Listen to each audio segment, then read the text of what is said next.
तो हमने आज हल करना है क्लास 10th की प्रश्नावली 1.2 का छठा सवाल। तो हमने 5वें सवाल तक पिछली वीडियो में बता चुके हैं और छठा सवाल बताना है। इसमें ये बहुत ही छोटा सा सवाल है। वैसे छठे और सातवें आज हल करेंगे और फिर अगली प्रश्नावली हम कल से शुरुआत करेंगे। तो इसमें दिया हुआ है, व्याख्या कीजिए कि 7 गुणे 11 गुणे 13 प्लस 13 और 7 गुणे 6 गुणे 5 गुणे 4 गुणे 3 गुणे 2 गुणे 1 प्लस 5 भाज्य संख्याएं क्यों हैं। मतलब ये हमारी भाज्य संख्या हैं, पर क्यों हैं ये पूछा है इसने। तो आपको हम बता दें कि कोई भी संख्या भाज्य तभी हो सकती है जब उसके गुणनखंड 2 या 2 से अधिक ज़्यादा हों। तो जैसे अगर ये हमारी संख्या दी है, इसके अगर हम शॉर्ट मतलब एक छोटा सा करें तो उसमें 2 गुणनखंड आए, तो 2 गुणनखंड हम बनाने के लिए, इसको सिद्ध करने के लिए, क्योंकि हमें दे चुका है कि ये है, पर इसको सिद्ध कीजिए, तो यही बताना है। तो हम क्या करेंगे, लिख सकते हैं ऐसे। अगर आपको लिखना है तो आप लिख लीजिए। ऐसे करना है, कोई भी संख्या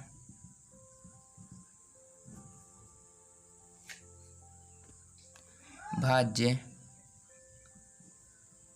तभी हो सकती है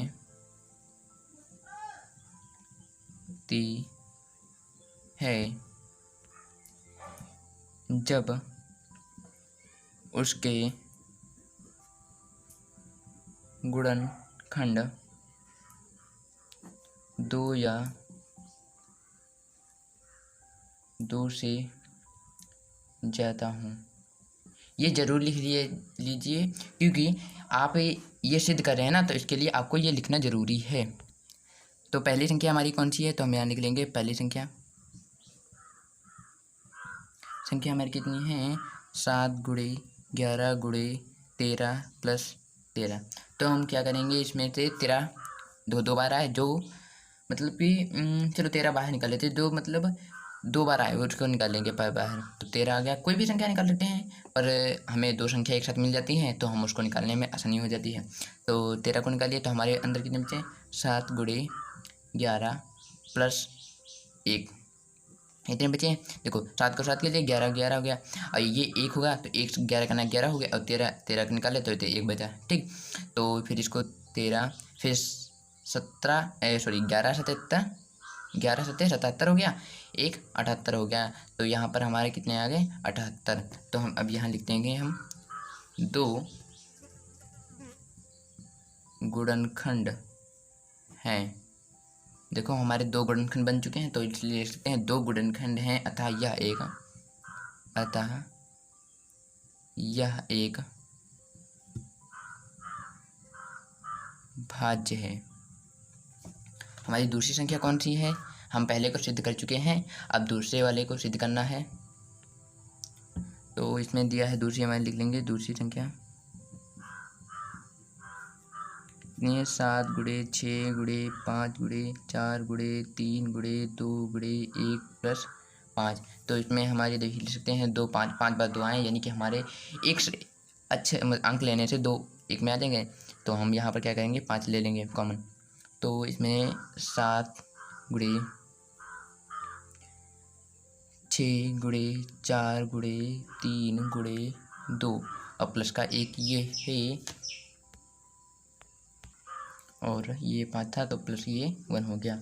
कि हमको 5 इसलिए कॉमन है क्योंकि इसमें जब जोड़ेंगे तो मतलब सॉरी गुणा करेंगे तो 1 ही होगा ना, तो 5 तभी कॉमन ले सकते हैं, और 5 प्लस में था इसलिए लिया।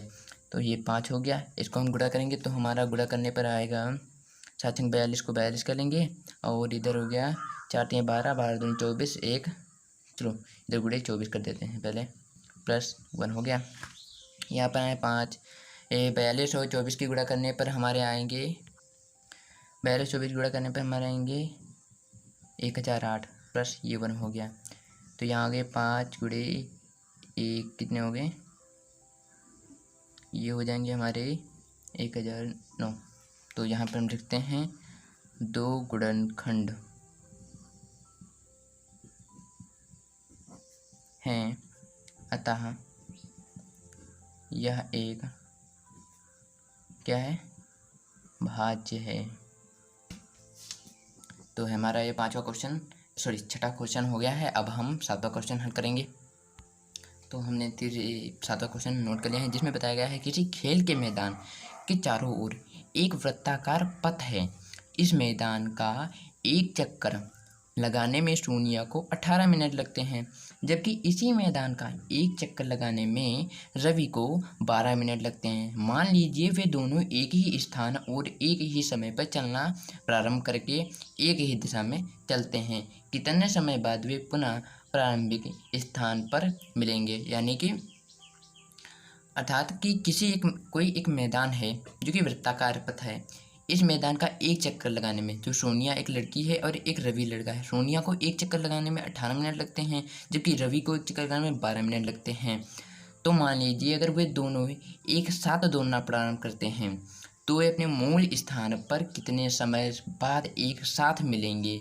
यानी कि रवि चाहे जितनी दूर दौड़ता हो, कभी तो कभी वो एक साथ अपने मूल स्थान पर ज़रूर मिलेंगे। तो कितने समय बाद मिलेंगे ये आपको बताना है। तो ये आपको जानने के लिए क्या पूछ रहा है, तो आपको जब तक क्वेश्चन आपको अच्छे से समझ नहीं आ जाएगा आप लगा नहीं सकते। तो जब तक आपको समझ ना आए तब तक 2-3 बार सवाल को ज़रूर पढ़ लीजिए करें, कि पढ़ने से हमें क्वेश्चन के आंसर का लगभग भाग पता चल जाता है। तो हम इसको हल करते हैं। तो सोनिया को लिख लेंगे हम। सोनिया को एक चक्कर लगाने में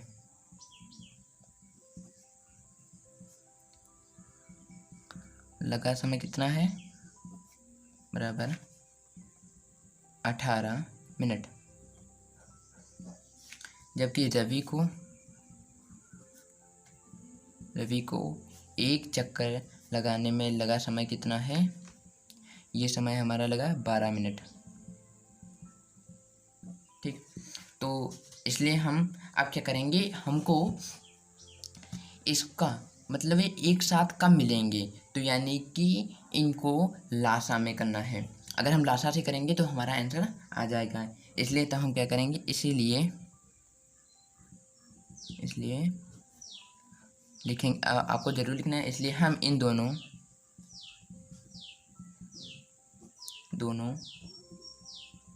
संख्या का LCM करने पर पाते हैं। ऐसे लिख के हमको LCM कर लेना है। तो हमारा 18 उतारेंगे और ये 12 हो गया। इसको हम 2 से डिवाइड करेंगे, 2 नाम 18, 2 छंग 12, फिर 2 से करेंगे, 2 3 6, फिर इसको 3 से करेंगे, 3 3 9, 3 करना 3, फिर 3 करना 3 और ये हो गया। तो हमारा LCM कितना आ गया? LCM तो हमारा आया 2 गुणे 2 गुणे 3 गुणे 3। तो इधर आ गया हमारा आंसर कितना? 2 दूनी 4, 4 3 आए 12, 12 3 आए 36 मिनट। तो हम यहाँ पर लिख देते हैं 36 मिनट बाद। 36 आपको नीचे लिखना है, वैसे हम यहाँ लिख देते हैं। तो 36 मिनट बाद वे दोनों पुनः प्रारंभिक स्थान पर मिलेंगे। तो ये हमारा प्रश्न का आंसर हो गया। अब हम कल हल करने वाले हैं प्रश्नावली 1.3।